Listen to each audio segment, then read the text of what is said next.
Rick Bowness has announced that he is retiring, which suddenly means the Winnipeg Jets are in for a lot of change. Will it be a positive change? What will the future look like? Find out on tonight's episode of Locked On Winnipeg Jets.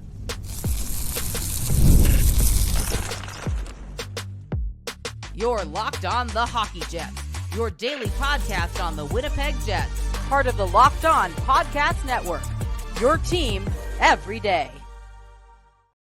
Hey friends, and welcome to tonight's episode of Locked On Winnipeg Jets, part of the Locked On Podcast Network, your team every day. I'm your host, Harrison Lee, an avid Winnipeg Jets fan and an online blogger. You can follow me on Twitter at HLLivingLoco and at LO_Winnipeg Jets. Thanks for making Locked On Jets your first listen of the day every day. If you like what you're hearing, be sure to like, follow, and subscribe on all of your favorite podcasting platforms and YouTube. Doing so, of course, is always free of charge and ensures you never miss another episode. Most of all, though, we just love and appreciate your support. Tonight's episode, obviously, is a big one. Glad I kind of waited to record today's episode until this afternoon, because obviously the seismic news that Rick Bowness is retiring hit the media waves. And, I think a lot of us were not exactly shocked. I think that there was a decision that we sort of thought was coming, but I think a lot of us were still trying to figure out, okay, well, now that the news is out there, what does this mean for the Jets? This is a huge, huge moment. But I think it was something that, in a lot of ways, was always coming, right? At some point, Rick was going to step aside. From day one, I think it's easy to sort of forget this, but Bowness never really intended to do this job for more than a couple seasons. And in that respect, I think, we always knew that the countdown was kind of rolling down. But ever since some of the personal stuff happened with him and his family this year, obviously the priorities. Bones obviously loves hockey, and I think if things had worked a little bit differently this year, maybe he would have kept coaching. But at the end of the day, the arrangement was temporary. He came in and did a really big job that no one else, I think, would have been able to do, barring maybe like a Trotz or something. And in that respect, I think this hiring was a smash success. And I want to talk about some key takeaways from his tenure and some big things that we learned from, the changes from the start of Rick's tenure and what this team looks like now since he's taken over and is leaving it in a different spot than when he found it. Before we dive into that, though, just wanted to let you know tonight's episode is brought to you by Monopoly Go. This fast-paced game lets you team up with friends for tournaments to unlock prizes like stickers and so much more. You can unlock cool playing pieces and hilarious emojis to taunt your friends. Download Monopoly Go now free on Google Play or the App Store. Game on.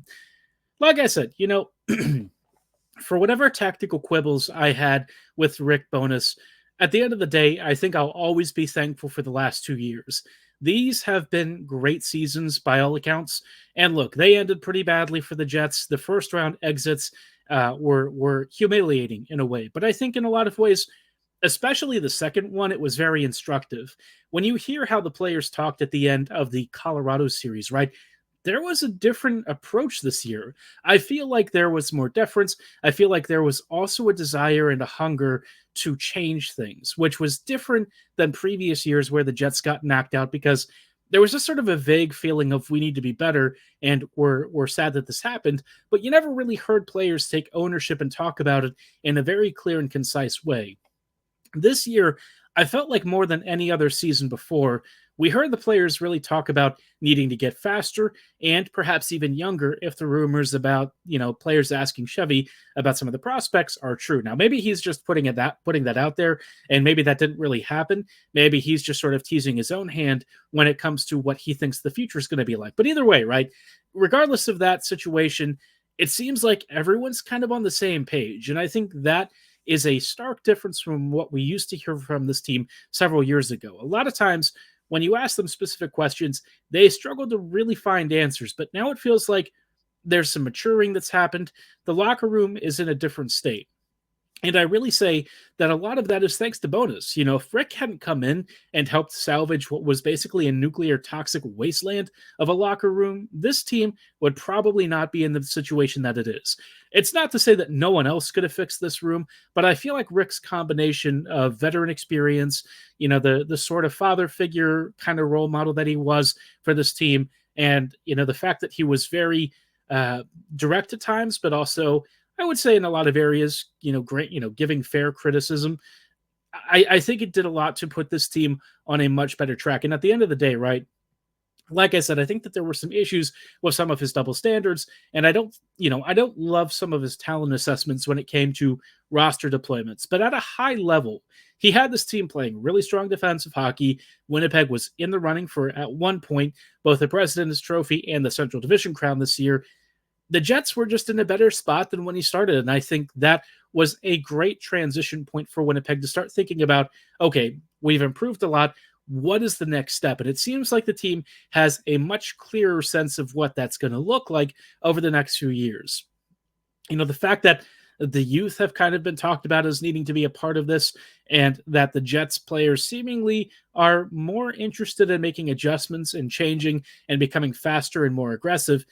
Maybe this does happen with another coach, but at the end of the day, it happened with Bowness, and I think that was ultimately worth all of it, right? I think the hire went about as well as you could expect. He brought the vibes back. He got folks invested in Jets hockey again. And I think he got the players bought in a way that perhaps not many other coaches would be able to farm out of this team. This squad, like it or hate it, really bought into what Bones preached. And it was pretty much apparent from, the past, I would say, year or so, that they really were willing to buy into the system, play his brand of hockey, and go for it. And it seems like the Jets just, for all of their faults, they did appreciate having him behind the bench. And it seems like despite last year's bit of a terse ending to the season, I think if you look at everything that he's accomplished since then and all of the stuff that happened this year, this team just loves and cares about him. I think that's a huge thing. And I think when fans look back on these next couple of years, I think Winnipeg fans should always look upon the Bowness era as kind of setting the stage for what comes next. I'm pretty excited about the future of the team. I think that there's more to suggest that the future is going to be brighter for this squad. I think that there is some real positive change to build upon, and the culture change really started over these last 2 years. It feels like it's been longer, if I'm being honest. It feels like it's been like 5 years somehow, and yet it's only been 2 seasons, which is pretty crazy to consider that Rick managed to right the ship in a relatively short amount of time. If you think about how bad the friction in the room was, when Bones started, where it is now, it's like a totally different team, and that's just great to see. Guys are happy for each other. I think that there's a general devotion and dedication to the cause, and it feels like players have a real focus where they didn't necessarily convince me of that in previous seasons. I don't want to say that they were directionless or that they weren't committed, but you didn't really feel like guys were on the same page or felt like they were all putting in the same amount of effort. But I think if you ask them now, if you look at what they've accomplished since then, it kind of seems like everyone's really feeling the Jets squad. I think that there's a lot of guys who really want to continue to be long-term parts of the squad. And so, there's stuff there to work with. And one of the biggest questions now becomes, with Bowness gone, who fills that void? And I think it's going to be a very tough search. Apparently, Arniel is not a lock for that spot, which is interesting because the fact that the Jets are going to be doing a wider search, that's good, right? You should have competition 100%. But who do you actually hire? We'll talk about some of those options and what it might mean for the Jets in just a little bit. Before we go any further, though, just wanted to take a quick pause and tell y'all wonderful folks about eBay Motors. Passion, drive, and patience, the formula for winning championships, is also what keeps your ride or die alive. eBay Motors has everything you need to maintain your vehicle and level it up to peak performance. Superchargers, roof racks, exhaust kits, LED headlights, and more. Whether you're into speed, power, or style, eBay Motors has you covered. With over 122 million parts for your number one vehicle, you'll always find exactly what you're looking for. And with eBay's Guaranteed Fit, your part is guaranteed to fit your ride every time, or you get your money back. With eBay Motors, you're burning rubber, not cash. With all the parts you need at the prices you want, it's easy to make your car the MVP and bring home huge victories. Keep your ride or die alive at ebaymotors.com. Eligible items only. Exclusions apply. eBay Guaranteed Fit is only available to U.S. customers. Hello, friends, and welcome back to this episode of Locked On Winnipeg Jets, part of the Locked On Podcast Network, your team every day. Every day, thank you so much for rejoining us on tonight's episode as we are just talking about, obviously, it is a pretty big, momentous day in Jets history. You know, Rick Bowness retiring after 2 very successful seasons.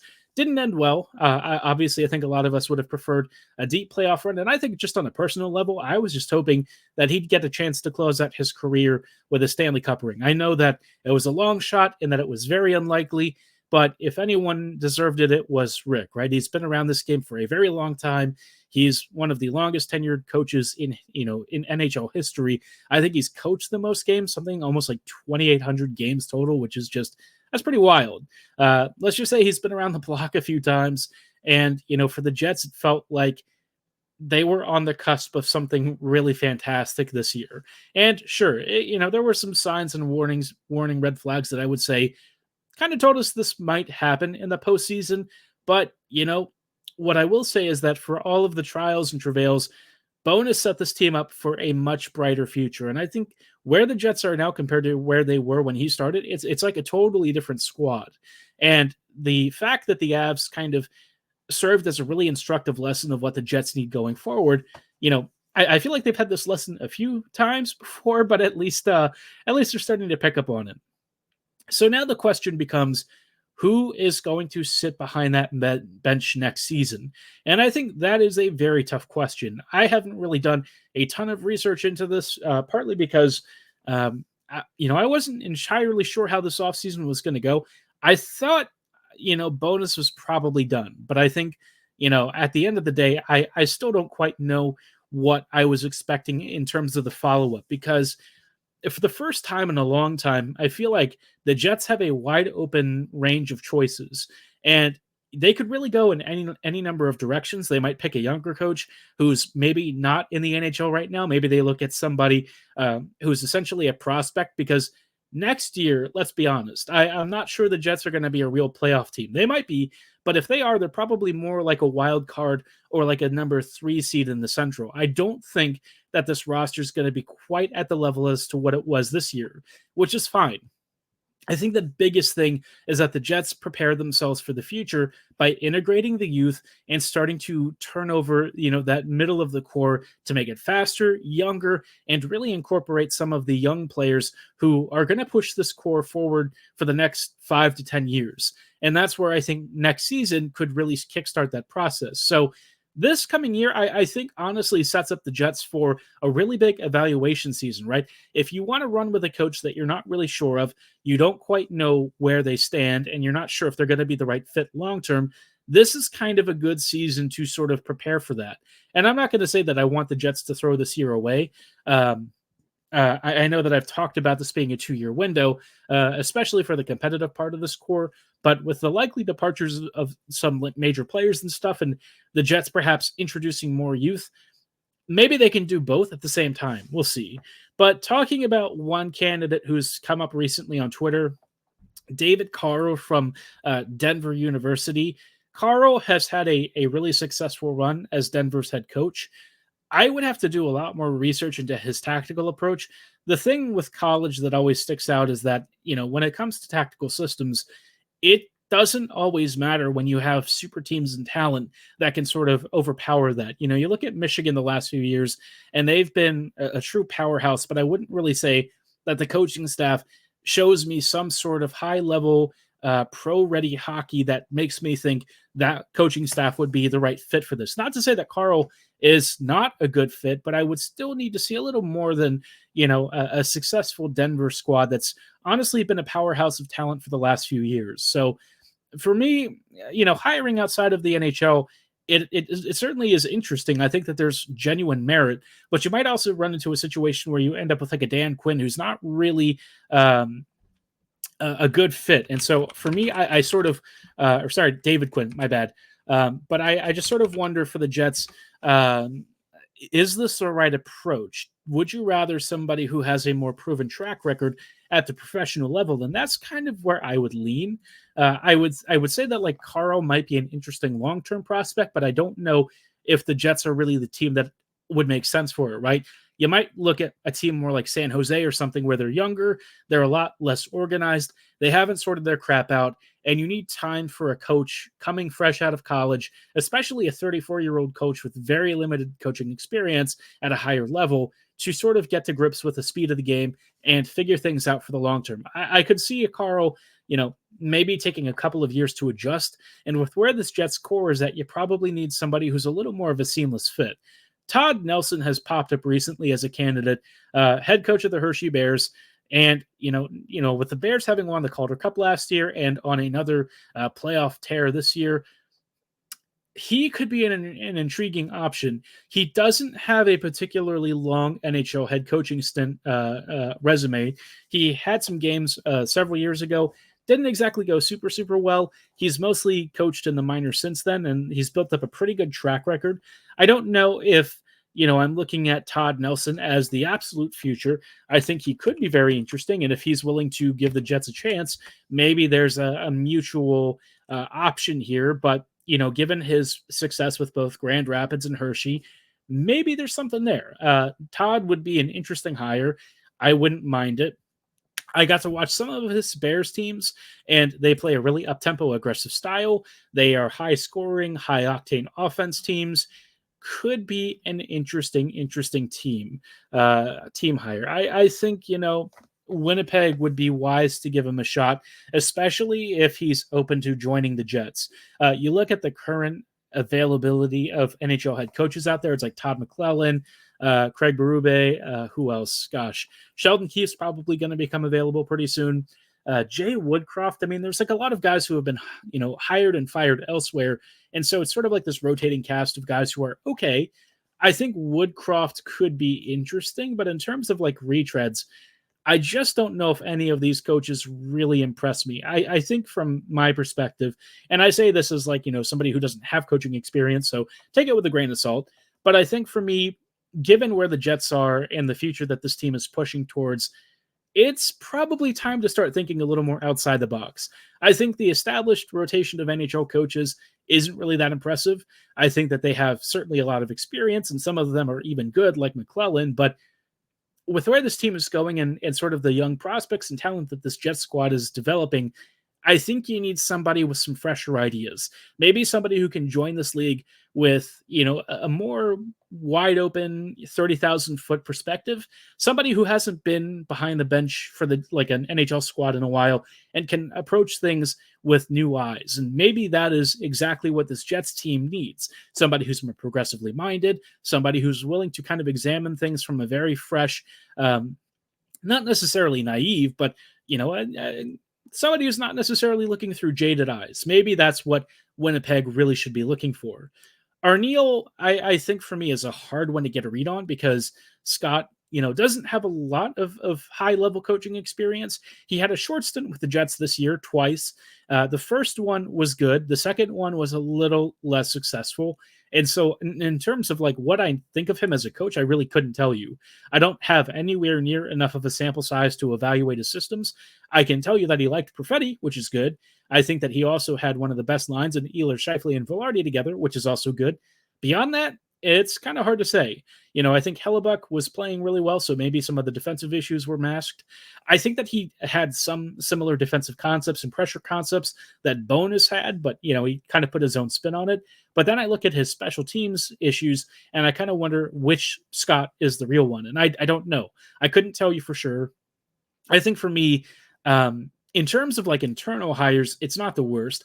But I do think if you have the chance to start to shake things up and look towards the future, that for me would be interesting. I think perhaps even more so than just doing an internal promotion. And I'm not saying that hiring Scott Arneal is a mistake. I just feel like this is something where you really don't want to get it wrong. You need to take your time, be considerate, look at all your options, and evaluate things carefully because this could put the Jets on a really bright path going forward, or you could mire this team in the same cycle of middle of the pack to good play, but not elite, that has kind of pushed this Jets squad to the brink of its competitive windows. So a lot for the Jets to consider. There's certainly a lot of change coming up this offseason, and not all of it for me is positive. We'll talk about some of the good and some of the bad that may come out of this in just a little bit. I think it's going to be, for me, a little bit of a mixed bag, but we'll talk about that in just a moment. Before we go any further, though, I did want to let you know about our friends at Monopoly Go. Game off. Got to pause here to talk more about Monopoly Go. I know what you're saying. Flag on the play. You heard me talk about it earlier, but guess what? There's just too much stuff for me to tell you about. It's a great game, and I think it gives you a fantastic opportunity to experience one of the freshest twists on the classic Monopoly formula that you're ever going to see. With Monopoly Go, you can team up with friends for timed tournaments where you work together to build up each other's boards. And the more you win together, the more prizes you can unlock. You can get everything from unique stickers that you can trade with your friends to cool new playing pieces. I'm always partial to the little dog, classic one, but there's plenty of other options to choose from and hilarious emojis to taunt your friends when you smash their buildings or heist from their vaults. Monopoly Go always feels new and exciting every day with constantly changing tournaments, challenges, and content. You can even find unique minigames like digging for treasure or a robot pachinko machine. There's always new timed events that help you win big, whether it's massive multipliers for everything you win or rent frenzies. There's always something fun to discover in Monopoly Go, so get off the bench and go download it now for free on Google Play or the App Store. Game on! Hello, friends, and welcome back to this episode of Locked On Winnipeg Jets, part of the Locked On Podcast Network, your team every day. Every day, thank you so much for rejoining us on tonight's episode as we are just wrapping up with some final thoughts on, well, what could be a very chaotic offseason for the Jets. It's also one that's very exciting compared to other years where Winnipeg had what looked to be like a wide open field. This feels like the first year where the Jets really have any number of directions they could go, in part because a lot of the core is about to expire in terms of contracts. And you also have a big changeover with Bowness stepping aside where there's now a big coaching void. So the Jets could honestly do anything. And that's both exciting and terrifying in a lot of ways. One of the things that's kind of come out that's concerned me is that Ehlers apparently is going to be shopped. And, I keep thinking he's probably going to be traded. When he was asked at the end of season press conference about his future, they said, "Do you want to be part of the solution?" And he was pretty non-committal, which it's not really shocking. With the way that he's been used the last few years and the fact that, the coaching staffs, whether it was Paul Maurice or Dave Lowry or Rick Bowness, none of them really seemed to make him a prime part of this offense. And I think people will say, well, it's just a few extra minutes. Of course he'll resign. Why would that bother him? But you have to understand, when you don't play like 3 or 4 minutes compared to the top lines, that's a lot of money on the table. That's extra points that he could have used in contract negotiations when he hits free agency. And that is a huge, huge deal. This is probably Nick's last chance at a major long-term contract. And for the Jets to have depressed his earnings potential for this long, he really has no incentive to resign. So I think all signs are pointing towards an exit. People have said, well, you said that about Hellebuyck and Scheifele. And it's like, I'll be honest, I think until that Dubois trade happened, one of them was gone. I don't know who it was going to be. I think maybe Scheifele, for me, was the most likely candidate to depart. But the Dubois trade, I think that really changed things. And I also think the Jets probably got really lucky that all these teams passed on expressing a lot of interest in Hellebuyck. If things had gone just a little bit differently, the Jets could have been in a very different situation. So I wouldn't lean too much on that example in comparison. And I would also say that both Helly and Scheifele have always been top billing for this team. Ehlers has not. He's very clearly played second or third fiddle in the pecking order, sometimes just getting outright benched even in his best game. So for me, I do think he's probably going to get traded, and I don't think the return's going to be great. Everyone's talking about getting some top 4D or something in return. It's not happening. Unless the Jets get really, really lucky, I really have a hard time seeing Winnipeg getting a quality roster player out of this. And it's entirely possible that they do somehow. Maybe some team still values him at a very high level, but I'll be honest, given what I'm looking at with how the Jets have treated him and everything, I just he doesn't have the counting stats and stuff that I think would really make him the most desirable trade asset. I think it's a good one, but like I said, expiring deal, and the Jets not really having a lot of leverage. It doesn't feel great to me. On the positive side, I guess we might be seeing one of Brendan Dillon or Dylan DeMello returning. I think it's going to be DeMello. I think Brendan's going to want a little too much. I could be wrong. Maybe they both come back. Maybe neither of them do. But I tend to lean towards DeMello being the guy that, A, for the right side depth being an issue. I think he would make the most sense to prioritize. And B, I just think in terms of like his leadership and stuff, not that Dylan doesn't have that, but I think for what Winnipeg wants, it just seems like DeMello might be the guy that they choose here. I think both are great defenders. I think Brendan Dillon was way better than I thought he would ever be. I thought he was going to be a solid second pairing guy, and at times he's played well above that. So for all that he's given to the Jets, very thankful. He's been an awesome player. He's been a trip on social media and a great ambassador for Winnipeg. Honestly, if I didn't think that he was going to get a huge payday, I would have loved to have brought him back. But I kind of think, given that this is going to be one of his last big extensions and that he has played at such a high level, I have a really hard time seeing him coming back at a discount, which more power to him. If he can make a ton of money, go do it. Like I extremely encourage that. I think he absolutely deserves the chance to get paid big time. That makes a lot of sense. Laurent Brossoit is also going to be gone. Bross played fantastic for the Jets this year. He deserves a chance to be a starter somewhere. All I can say is that I really hope that this time it works out, because the past couple of stints away from Winnipeg haven't exactly been great. So hopefully this time something's changed and he gets to a team that's going to really love and appreciate him, and that he can put up some big numbers, because he's a great goalie. I think he's deserved that chance to finally be a starter somewhere. Hopefully, second or third time is the charm. Pionk is a bit of a weird question. So Murat Atesh from The Athletic put out an article recently about who stays and who goes, and Pionk sounds like the Jets are kind of want to keeping him around.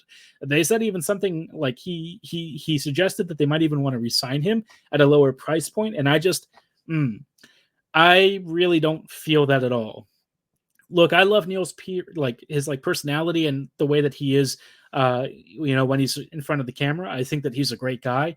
I think that he has never taken shifts off. I don't think that's ever been a problem. In terms of max effort players, you would be hard pressed to find somebody who busts their butt as much as Pionk does. The problem is it just doesn't lead to enough that's successful. And in games where speed and rapid decision-making continue to be a necessity, he's just not been able to keep up with it. I really appreciate Neil for constantly putting everything out there on every shift. But in terms of his impact on the ice, he can't play for the Jets again. It was a disastrous season. He really took a huge step back this year. And I think all you have to do is look at his last game against Colorado to see all of the issues that he had with the speed of the game, the decision-making, the turnovers, the late reactions. All of it just killed him. And it was tough to see, because if there's anyone out there who knows how bad things went for Neil, it's Neil. The guy is very self-critical. He called one of his performances one season embarrassing. So I feel for him, because I know that he's out there and he's probably just banging his stick and racking his brain trying to figure out how to make his body do what he knows it should. I think PJ Stalker, another guy, talked about that several years ago, and it's why they ended up becoming really good at coaching, even if the in-game side of their performance as a player was lacking. Pionk, I can tell that he knows what he's supposed to do, but it's just getting to that point right now that's been a huge problem for him. And so he tries to rush things instead, and that only seems to get him in more trouble. It's unfortunate, and I wish that things had gone differently after the bubble season, but at this point, you got to find a way to part ways.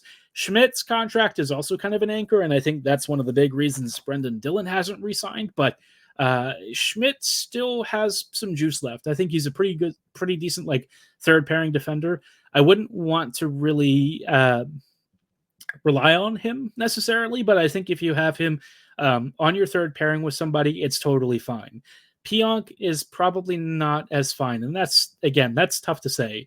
I do like him on a personal level. I know that the past year and a half, 2 years has been just, in his personal life, very, very difficult, to put it in very mild terms. So, I never discount and discredit the fact that he has, stuck with it constantly. He's fought through it, and he continues to put his heart out for this team. So all I can say is that I hope that for whatever his future holds, that he's, able to get back to the form that he used to. I just don't think it's the right fit for the Jets. So we'll see how that decision making goes. Obviously, the Jets have a lot of salary to deal with going forward, and Winnipeg really needs to start opening spots for some of their young talent because they can't keep keeping guys like Heinola and Perfetti and other players waiting forever. So lots to look forward to. We'll talk about more of this throughout the next few months as the Jets prepare for a very interesting upcoming season. But for tonight's episode, that's going to be all the time that we have. I thank you so much for making Locked On Jets your first listen of the day every day. We'll see you back here tomorrow with more off-season coverage and some playoff updates. As always, have a great night and go Jets go.